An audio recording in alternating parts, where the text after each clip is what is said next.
Go. All right, this is Eric Chabot here. We're out in the Oval at The Ohio State University today, and we are just out with our display table here. We're talking to people about the existence of God and what they believe about the Bible, things like that. I'm talking to my friend here. We talked before about spiritual beliefs, and I'm just going to ask him a few questions. He's willing to participate. I really appreciate it. So let me ask you a question. You told me that you were kind of like raised in a Christian background, but then you kind of left it. Can you tell me like what was your journey out of like being raised like in a Christian background? What happened? Just a general overview.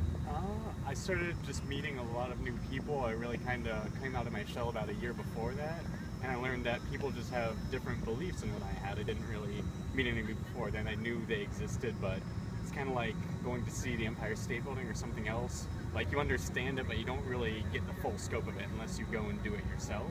Okay.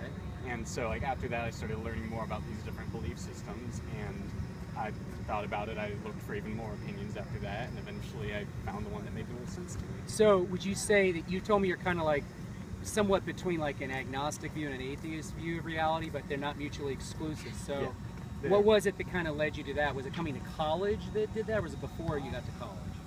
It was the latter half of my senior year in high school to my freshman year in college, which was at a different college, so that was even sort of in between. But I would say, I mean, it's not like an exact time. It didn't just wake up one day and it's like, oh, I don't believe that anymore. It was over a course of a period of time, like I had to adjust how I think and stuff. Okay. As far as agnostic, that's because, like, as a general philosophy I've had for a long time, I don't believe you can know anything with 100% certainty. Like, there's philosophical. Yes, that one. There's a belief that the only thing you can be sure of is your own consciousness, and I subscribe to that. But at the same time, that's not a practical way of thinking of things most of the time, so it doesn't really matter. Okay, so what was it like for the existence of God? Like, what would you say? Is it something you care about whether God exists? And if so, what would convince you? Like, what would be compelling? What would be compelling reasons to believe that God? I'm going to say the God of the Bible exists. Like, what is it for you?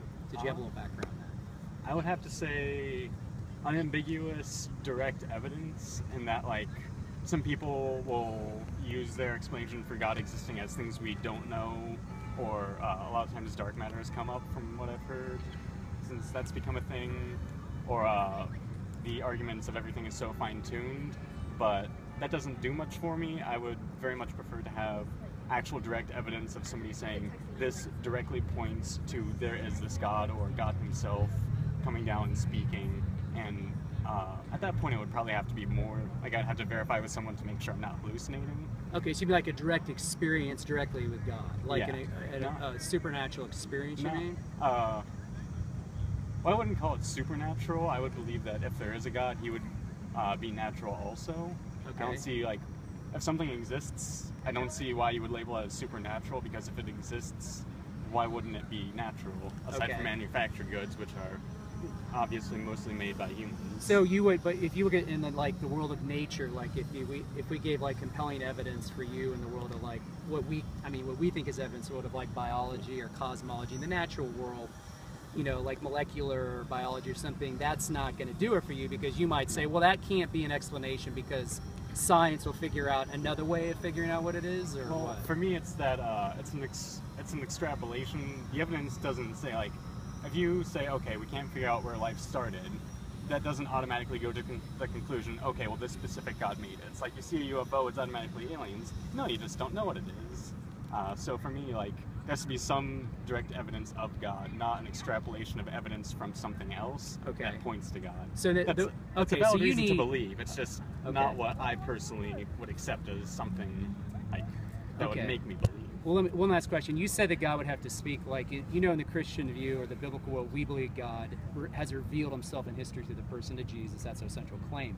And for you, is it compelling to you to think that God would do that? He showed up somewhere in history and speak through a person like Jesus? Or is that something that just isn't compelling to you? Or I guess he could have. But, like, somebody 2,000 years ago, like, yeah, of course he could have, but why hasn't that happened again? Like, I understand why not in the theology realm, like why he didn't exactly Jesus, but why not bring somebody else to speak, another prophet? Or why not come down himself? Why not speak to us? If he's omnipresent, why does he need to go through all these different chains of commands? Okay. Not omnipresent, omnipotent. Okay. Why can't he just open up the sky, pop out of the ground, speak through loudspeaker systems or something else? Okay, so like the resurrection of Jesus, or we believe like he rose from the dead, and that is God speaking through Jesus directly to us. You're saying that's not compelling. You're saying that wouldn't do it for you. I mean, if I was there and I saw it, probably, but that hasn't happened in the past 2016 years. Almost said 2012.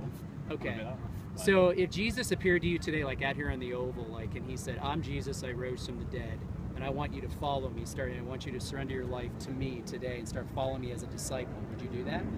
I'd like to have a bit more of a conversation with him first. Probably ask him some questions. Where you been? What's been going on? Maybe get a beer. I don't know.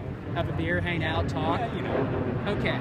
So is this something you think about a lot? Does it matter to you whether it's actually true or not? Or is it something you just kind of like, I don't care, I'm going to live my life? Somewhere in between.